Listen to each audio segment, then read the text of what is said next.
Welcome back to Daily Flash. I'm Mitch English. Time for us to visit Parenthood. The world always feels a little loud, right? But lately, many parents are actually feeling the volume starting to rise up at the dinner table, at school, even at family gatherings. With so many strong opinions and emotional conversations, how can we actually help our kids stay grounded? That's where we go to our parenting expert, Katherine Sellery. She is here to help. Katherine, I love having you on because this, I think, can help us no matter what age our kids are at, and also help us as well as parents. And I love this. Welcome back to Daily Flash. You have always have great tips. You've got 5 of us. Is this a big problem that you think that is really happening in America? This just not having resilient kids or working towards having resilient kids and that sort of thing? I think it's really important that we learn how to talk with each other. Yeah. It's almost like we've forgotten the art of maintaining our relationships with our kids, other people sometimes when the conversations get heated. I think because we see it on television, that's what garners more viewers, is these people yelling back and forth, these strong opinions, and no one listening to the other side. I mean, obviously, that sets the table, and then we're at the table and you see kids back and forth, and like, where'd they learn that from? Well, it's everywhere. Your 5 tips, we're going to go through them. This is going to help us out. First off, common sense here on this one. Just model calm curiosity. What does that mean, calm curiosity? So, in the face of those disagreements, kids can take their cues from us, as you just said. So, instead of reacting with judgment, model how to stay centered. Listen, when we show there's room for different opinions, calm disagreements, minds can change. We create the space for our kids to explore their thoughts with curiosity and courage, not the fear of being wrong. We have more influence when we stay calm. So it sounds like the fear of being wrong, but maybe just going into the conversation with like, I need to learn something right now, what we're doing, and that would take blinders off. Is that sort of thing? Is that what you're kind of getting So at? beautiful. Yeah. Yes, when we have that ability to see our kids as bringing something to us that we can learn from. Yeah, that's actually a theme in when we talk. That's why I picked that up. So I love it. You're there. Well, I'm getting there. You've helped me along the way. You say get curious, but not corrective. As a parent, we always want to correct. I would imagine this is embedded into us. Yes, absolutely. So if a child repeats something that they've heard elsewhere, and maybe it triggered you, so pause before reacting. Take that step back, a deep breath, and instead of correcting or dismissing or trying to teach them something, stay interested. Like, that's really interesting. Tell me more about why you think that way. And this is a door opener for meaningful dialogue. It helps your kids feel safe, that they can express themselves even when they're still trying to figure it out.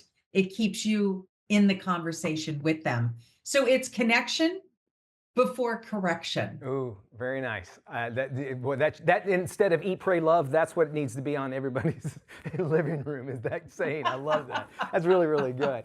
As parents, we think, all right, well, we're molding this child, so, well, my parents did this to me, and I think I turned out all right. It can't be generational like that.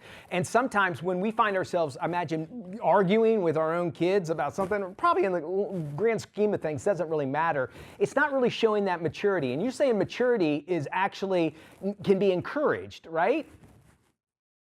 They are maturing.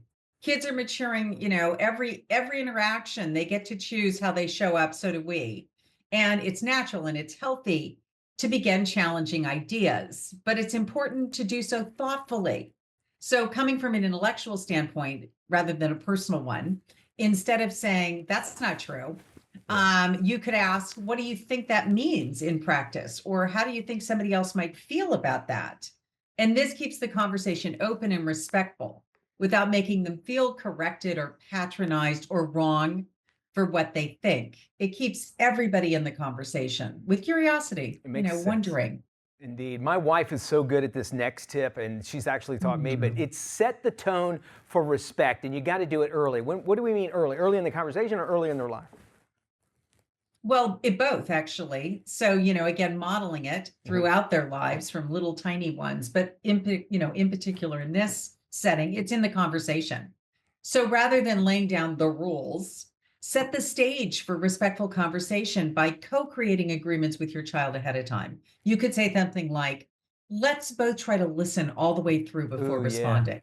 Yeah. Or if something gets heated, let's take pauses and come back to this. So it's inviting collaboration and conversation. It's building mutual trust.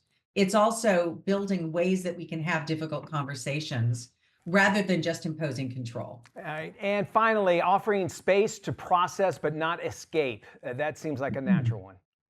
Yeah. Sometimes kids need a minute to absorb and reflect, especially during complex, emotionally charged conversations.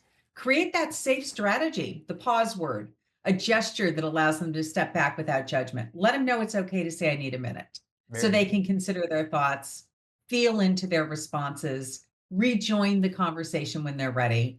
It supports emotional safety while still encouraging honest and evolving dialogue. I was at a wedding recently where there was a heated conversation going on, and there was a young guy, and he just kept saying things like, why do you feel that way? And I just thought, wow, how did he learn how to do that? And you're also, and it goes back to what you're talking about, is that curiosity, and we're learning and that sort of thing. So it makes complete sense out of all of that. I think it's just a matter, and it sounds like the theme is just realizing that you're teaching your child, but just to stop for a second, wherever you're at in your conversation, kind of think things over, and then have a discussion, and it will teach that kid later on really how to deal with others while you're learning too. I love these ideas. Katherine, you're so awesome with these. I appreciate you. And thank you. I appreciate you. We want better parents everywhere, so if you want more information, just visit freeparentingbook.com. There you can find out that and so much more. We'll have Katherine back with more. And by the way, if you have any parenting questions, why don't you drop and let us know. We'll pass them along to, of course, Katherine. Flash at dailyflashshow.com. We'll have more coming up after this.